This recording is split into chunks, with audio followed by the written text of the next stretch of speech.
ಆ, ಇನ್ನೊಂದು, ಈ ಗಿಡದಲ್ಲಿ ಎಲೆ ಹಣ್ಣಾಗಿ ಉದುರುತ್ತಲ್ವ, ಅದರಿಂದನೂ ಸಹ ಗಿಡಗಳು ಆಗುವಂಥ ಸಾಧ್ಯತೆಗಳು ಇದೆ.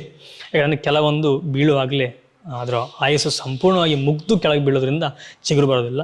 ಎಲ್ಲೋ ಅಕಸ್ಮಾತಾಗಿ ಸ್ವಲ್ಪ ಸ್ವಲ್ಪ ಜೀವ ಇದ್ದು ಕೆಳಗೆ ಬಿದ್ದರೆ ಅದ್ರಲ್ಲಿ ಸಹ ಚಿಗುರು ಬರುವಂತಹ ಸಾಧ್ಯತೆಗಳು ಇರುತ್ತೆ.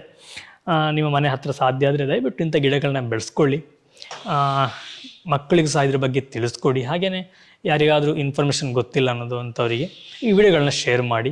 ಇದರಿಂದ ನಮಗೂ ಒಂದು ಹೆಲ್ಪ್ ಆಗುತ್ತೆ, ಹಾಗೆಯೇ ನಿಮಗೂ ಹೆಲ್ಪ್ ಆಗುತ್ತೆ. ನೀವು ಯಾರಿಗೆ ಕಳಿಸಿರ್ತೀರೋ ಅವ್ರಿಗೂ ಸಹ ಹೆಲ್ಪ್ ಆಗಬಹುದು. ಸ್ನೇಹಿತರೆ, ಹಾಗೆಯೇ ನಿಮ್ಮಲ್ಲಿ ಇನ್ನೊಂದು ರಿಕ್ವೆಸ್ಟು, ದಯವಿಟ್ಟು ತುಂಬ ಜನ ವೀಡಿಯೋಗಳನ್ನ ನೋಡ್ತಾ ಇದ್ದೀರಿ, ನೀವು ಸಬ್ಸ್ಕ್ರೈಬ್ ಮಾಡ್ಕೊಳ್ತಾ ಇಲ್ಲ, ದಯವಿಟ್ಟು ಸಬ್ಸ್ಕ್ರೈಬ್ ಮಾಡ್ಕೊಳ್ಳಿ.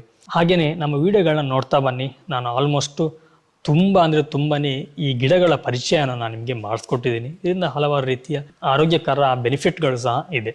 ದಯವಿಟ್ಟು ಉಪಯೋಗ ಮಾಡ್ಕೊಳ್ಳಿ. ಹಾಗೆಯೇ ಸಾಧ್ಯವಾದಷ್ಟು ಮನೆ ಹತ್ತಿರ ಇಂಥ ಗಿಡಗಳನ್ನ ನಡುವಂತಹ ಪ್ರಯತ್ನವನ್ನು ಮಾಡಿ. ಎನಿವೇ ಸ್ನೇಹಿತರೆ, ಇದಿಷ್ಟು ಈ ಕಾಡು ಬಸಳೆಯ ಬೆನಿಫಿಟ್ ಆಗಿತ್ತು, ಹಾಗೆಯೇ ಕಾಡು ಬಸಳೆ ಗಿಡದ ಪರಿಚಯವಾಗಿತ್ತು. ಈ ವಿಡಿಯೋ ನಿಮಗೆ ಯೂಸ್ಫುಲ್ ಆಗಿದೆ ಅಂದ್ಕೊಳ್ತೀನಿ, ಇಷ್ಟ ಆಗಿದೆ ಅಂದ್ಕೊಳ್ತೀನಿ. ಇಷ್ಟ ಆಗಿದ್ದರೆ, ಯೂಸ್ಫುಲ್ ಅಂತ ಅನಿಸಿದ್ರೆ ದಯವಿಟ್ಟು ಒಂದು ಲೈಕ್ ಕೊಡಿ. ಹಾಗೆಯೇ ಚಾನಲ್ ಸಬ್ಸ್ಕ್ರೈಬ್ ಮಾಡೋದನ್ನ ಮರಿಬೇಡಿ. ಓಕೆ, ನಾನು ನಿಮಗೆ ಮುಂದಿನ ಒಂದು ವಿಡಿಯೋದಲ್ಲಿ ಸಿಗ್ತೀನಿ, ಒಂದೊಳ್ಳೆ ರೆಸಿಪಿ ಅಥವಾ ಒಂದೊಳ್ಳೆ ಗಿಡಮೂಲಿಕೆ ಅಥವಾ ಒಂದೊಳ್ಳೆ ಇನ್ಫಾರ್ಮೇಷನ್ ಜೊತೆ.